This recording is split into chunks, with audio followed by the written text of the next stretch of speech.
السلام علیکم ورحمۃ اللہ وبرکاتہ۔ عبداللہ اکیڈمی فار اردو میڈیم کے اس تعلیمی چینل میں آپ تمام طلبہ و طالبات کا خیر مقدم ہے۔ آج ہم جماعت دہم کے الجبرا کا پہلا سبق یعنی دو متغیری خطی مساوات کے بنیادی معلومات اور اہم ضابطے سمجھیں گے۔ ویڈیو شروع کرنے سے پہلے آپ تمام سے گزارش ہے کہ ہمارے اس تعلیمی چینل کو سبسکرائب کریں اور بیل آئیکن دبانا نہ بھولیں، اور ساتھ ہی ساتھ اس ویڈیو کو لائک کریں اور زیادہ سے زیادہ اردو میڈیم کے اسٹوڈنٹ میں شیئر کریں۔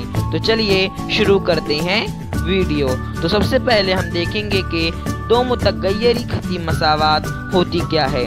دو متغیر والی ایسی مساوات جس کا درجہ 1 ہو اور اس کے بعد اس کی ترسیم ایک خط سے ظاہر کی جائے تو اسے دو متغیری خطی مساوات کہتے ہیں۔ یعنی ایسی مساوات جس کے اندر دو متغیر کا استعمال ہو اور اس کا درجہ 1 ہی ہو، اور اگر ہم اس کی ترسیم بنائیں تو وہ ایک ہی خط سے ظاہر ہو جائے گی تو اسے دو متغیری خطی مساوات کہیں گے۔ دو متغیری خطی مساوات کی عام صورت ax جمع by جمع c برابر 0 ہے۔ یہاں a b c حقیقی اعداد ہیں اور a مساوی نہیں ہے 0 کے اور b مساوی نہیں ہے 0 کے۔ اب ہم دیکھیں گے ہمزات مساواتیں۔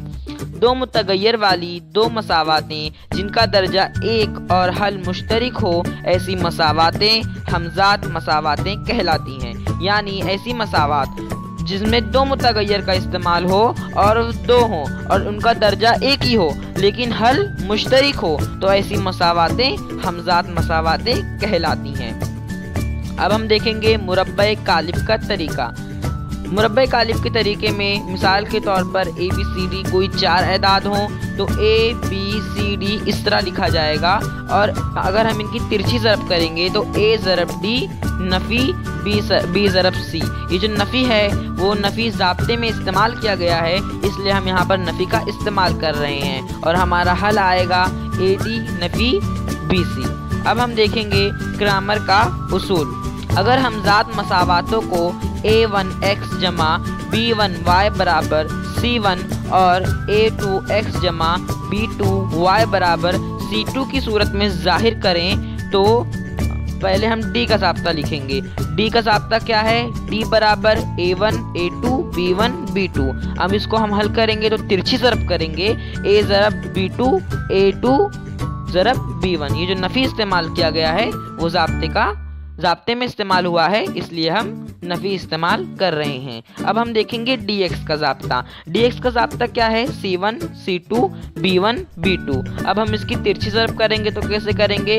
c1 ضرب b2 نفی c2 ضرب b1۔ اب ہم دیکھیں گے ڈی وائی کا ضابطہ۔ ڈی وائی کا ضابطہ کیا ہے؟ a1 a2 c1 c2 a1 ضرب c2 نفی a2 ضرب c1، اس طرح لکھیں گے۔ اب ہم دیکھیں گے ایکس کا ضابطہ۔ ایکس کا ضابطہ ہے ڈی ایکس بٹے ڈی، یعنی جو ہمیں ڈی ایکس کی قیمت حاصل ہوگی اور ڈی کی قیمت حاصل ہوگی، ہم ان دونوں کی تقسیم کریں گے تو ہمیں ایکس کی قیمت حاصل ہوگی۔ اب ہم اسی طرح دیکھیں گے وائی کی قیمت۔ وائی کی ضابطہ ڈی وائی بٹے ڈی۔ ڈی وائی کی جو ہمیں قیمت حاصل ہوگی ہم ڈی وائی کی جگہ پہ لکھیں گے، اور ہمیں جو ڈی کی قیمت حاصل ہوگی ہم ڈی کی جگہ پہ لکھیں گے، اور ان دونوں کی تقسیم کریں گے تو ہمیں وائی کی قیمت حاصل ہوگی۔ مساوات کو حل کرنا یعنی مساوات میں موجود متغیر کی قیمت معلوم کرنا، یہ سب سے اہم پوائنٹ ہے، سب سے اہم